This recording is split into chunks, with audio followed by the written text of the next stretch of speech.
Tout ce que tu fais dépend de qui tu es. Ce que tu es est le résultat des années d'autodiscipline. Tu penses qu'en quelques jours, ta vie peut être transformée.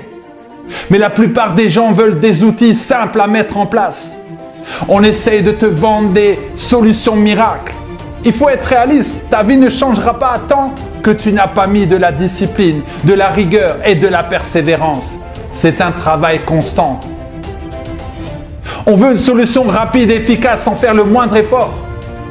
Il te faut une réelle prise de conscience. Regarde les athlètes. Il leur faut des années d'entraînement, des années de pratique, des années d'échecs, des années de douleur avant d'arriver au podium et espérer avoir une médaille. Tu veux la recette miracle, mais persévère.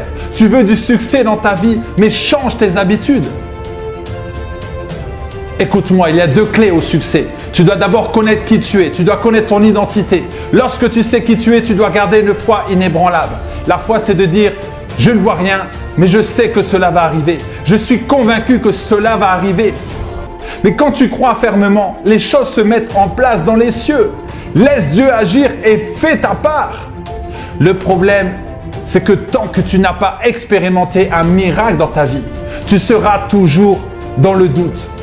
Si je parle avec une telle conviction, c'est que j'ai surtout vécu des choses surnaturelles que l'être humain ne peut pas comprendre. C'est pourquoi si tu es toujours dans ta logique très rationnelle, tu auras difficulté à lâcher prise. Dans la vie, il y a des choses pour lesquelles tu dois travailler dur et d'autres pour lesquelles tu dois patienter. Le secret de la réussite d'un individu se trouve dans son organisation quotidienne. Est-ce que tu progresses au quotidien? Quels sont les obstacles qui empêchent ta croissance intérieure? Que fais-tu de bien pour toi chaque jour?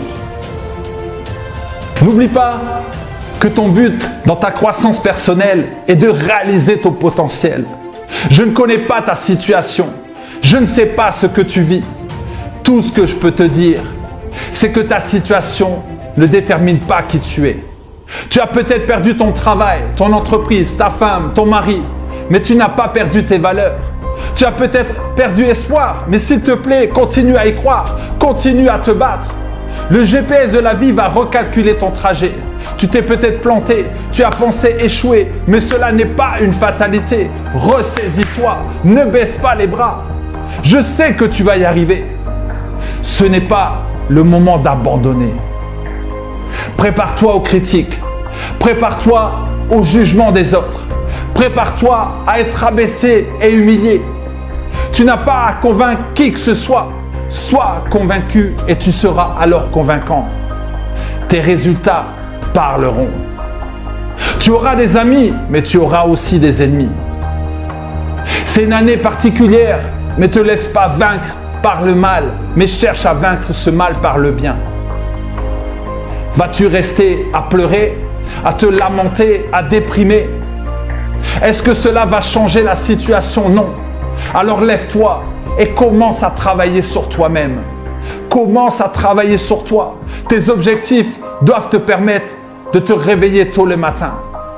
Tu as de grandes capacités, tu as une grande valeur, tu as tout ce qu'il te faut pour réussir.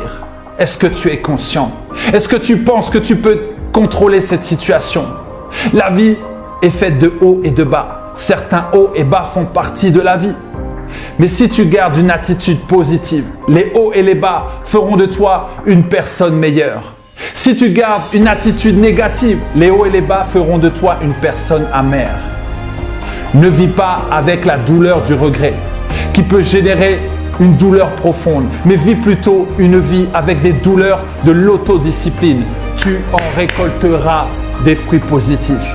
Tu auras toujours des difficultés dans ta vie, mais ne mets pas en option l'apprentissage. Lorsque tu vis une mauvaise expérience, au lieu de te décourager, de te mettre en colère, trouve un moyen à ta créativité de prendre le dessus. Prends le dessus sur tes obstacles. Prends le dessus sur ta colère. Prends le dessus sur tes doutes. Prends le dessus sur tes peurs.